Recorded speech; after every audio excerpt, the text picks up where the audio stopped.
The only reason that their ideas are even allowed to be heard is because of white men. Okay. Every time the Democrat Party is in trouble, every time their numbers drop or when their policies fail, they call on the Black woman to come in and save the Democrat Party. What's up, everybody? My name is Quisha King Benton. Welcome to the Quisha King Show.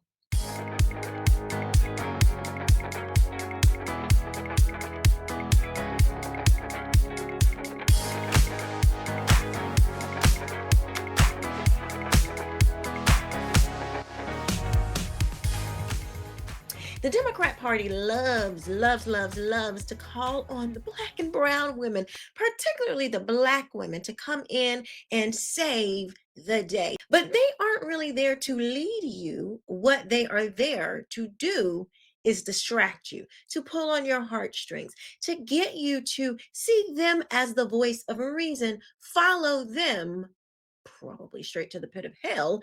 These politically activated Black women, they aren't there to help you. They are there to protect the system, to shame you, to cover for their lies, and to silence the truth. Take, for instance, Simone Biles. She is just the latest. Don't worry, Riley Gaines. I will say what you cannot say.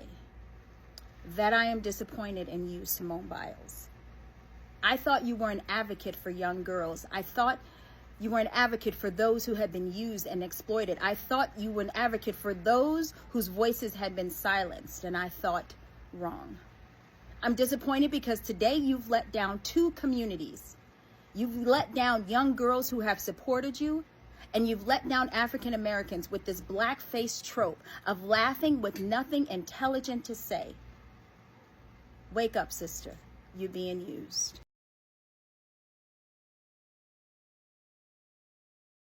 But she's not the first, and she definitely will not be the last. Let's take Sunny Hostin. She's the soft puppet. She's the Black lawyer on The View. And she claims to be Catholic, but her views it doesn't line up with the Bible, so that's whatever. She's supposed to be, the voice of reason on The View. She's supposed to be the one with poise and the professional. Okay. But the moment the truth is spoken, the truth about the border, the truth about transgender stuff, the truth about race in America, the truth about Biden's cognitive ability, the truth about the Democrat Party, any truth. When truth is told in front of Sunny Hostin, she cannot handle it. The moment the truth is spoken, she activated. Critics say that you make everything about race. Yeah. And what's your response to people when they say that? My response to people is that unfortunately, because of the origins of this country and the original sin of this country, everything is about race. Yeah.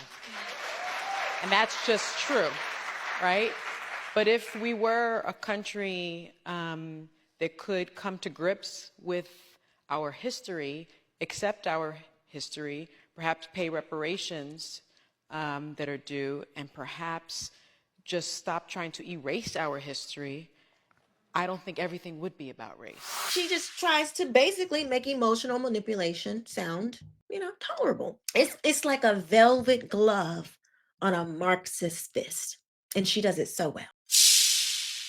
Miss Joy Reid. Oh, it's so funny. You got Sunny, but she's not really Sunny. You got Joy, but she has no joy.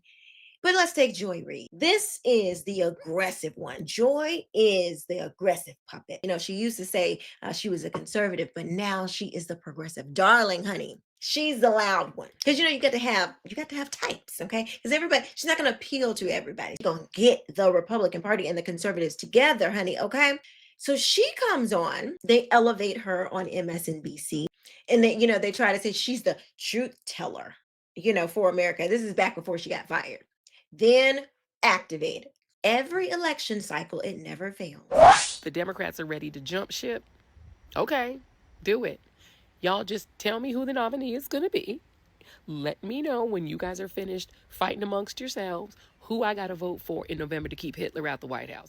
She's going to rant and rave about how Republicans are trying to take down America.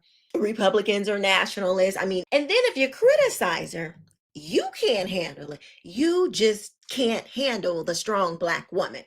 There is no room to criticize Joy Reid. She's the aggressive one. Yeah. The question I'm asking is, what is the expertise that you have and other Moms for Liberty advocates have to decide that a book, an award-winning book like All Boys Aren't Blue, isn't appropriate for students to read? What is your expertise? What a tragic story of a young man who's anal raped by his adult family member. So you have incest, rape, pedophilia. In what context is a strap-on acceptable for public school? That's my question to you. What I'm saying to you is that as you are not an expert in this book, I don't have to be an expert to know that those aren't appropriate for public school. I mean, come on, let's get real. This book is a full context story, as you said, of the author's experience. Why is it your right or a Moms for Liberty activist's right to say that a parent who wants their child to have access to this book, which gives a personal experience of this author, why doesn't a liberal parent, for instance, or a parent of an LGBTQ kid, why don't they have a right for their child to just have access to this book? Why is it your right to say they can't?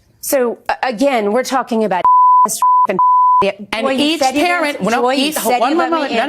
each parent has to decide what is appropriate for their child to read. Right. What is your right to tell a parent who wants their child, who might feel seen by this story? Why don't they have the right? Why don't they have the right as a parent to say, my child can have access to this book? If a child feels seen by this story, that means that they have been the victim of a predator. That means that they have either been raped by a family member, they've experienced and your proof of that is what? You just said that if a child feels seen by this story. Let's move on. Nicole Hannah-Jones. Now, this is the academic puppet, okay? So we got the Catholic. These are going through the institution. We got the church with Sunny. We got the media with Joy. And now we have academia. Nicole Hannah-Jones. How many times have we seen euphemisms for racism? Racially tinged. Tinged is, what does that mean?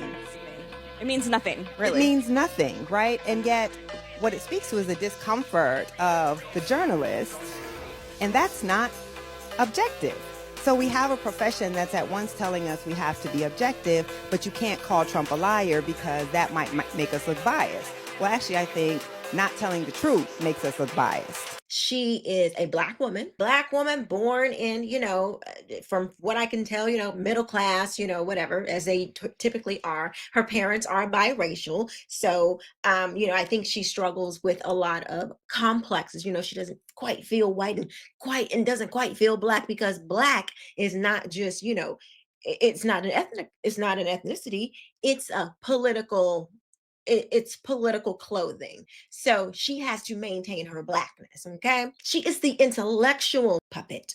She is the intellectual woman who's going to get Black folks up to speed intellectually on what's really supposed to be going on. Like with her 1619 project. Her image is supposed to be virtuous, filled with knowledge. I am just here to tell you the truth, okay? And the New York Times, I believe, put out these essays, and she has later had to admit that they weren't actually all truthful. They were just kind of reimagined. It's a reimagined history. It's not real American history, even though we want you to believe it's real American history. It's not really. So we're just gonna reimagine it, okay, and want you to go along with that. And what is her role? It's to shame parents like myself. Like we've gone back and forth before, because she is an idiot, quite frankly. She wants to erase objectivity. She wants to erase and rewrite history. She wants to inject racism into your kids in the classroom, because these books were put into American classrooms, okay? But if you speak up, you're fragile. You're trying to silence Black women. So that's what this is really all about. Don't you forget that.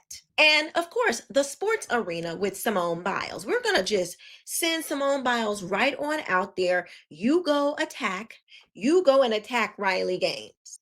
She is, America's gymnast, America's sweetheart, the girl next door. She's had the adoption struggle. She's had, different things in her life she's had to overcome. But here she comes. She gonna get Riley together. Was to remind America that people like Riley, myself, women who know what real women are, to put us back in our place. But it didn't work, because Americans are sick and tired of it. These women are not powerful.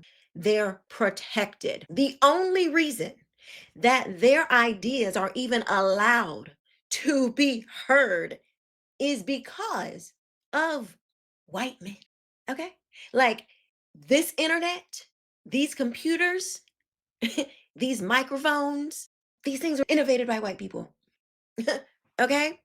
They are being protected. They don't hold true power. The ideas, though, do hold a lot of power. And when they, with how they look, because they have built their whole premises on identity, because they're black and a woman, when they say these ideas, it pulls on your emotions, it tries to draw you in, and then you are easily manipulated. And thus, we have why so many women are in this cult. They take our sisters, our daughters, our nieces, and they groom them into becoming political puppets just like them so they can further their communist agenda. They don't empower them to think freely. They empower them to serve the system. They don't empower them to build families. They don't empower them to become mothers, to do things that actually, make you feel great as a woman.